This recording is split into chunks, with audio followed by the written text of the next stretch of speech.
Madem öyle.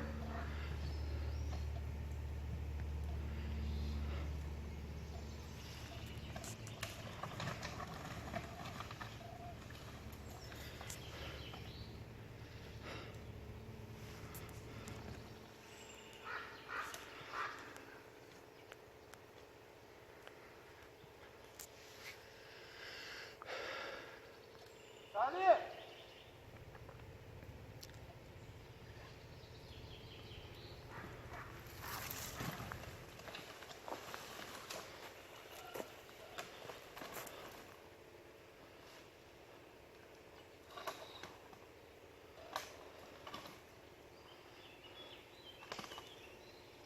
Lan granajı.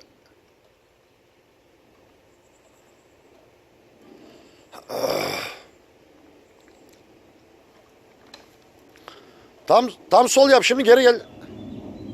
Cüneyt. Tam sol yap. Sola bas bir gidonu.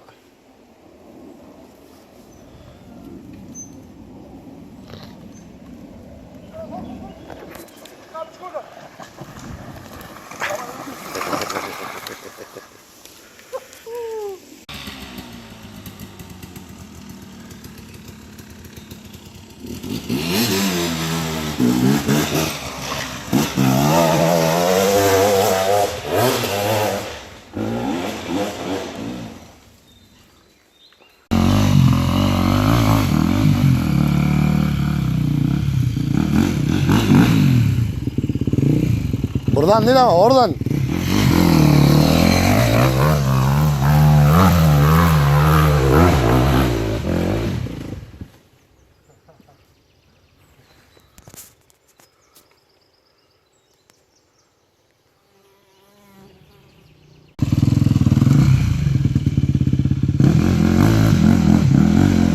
Hadi.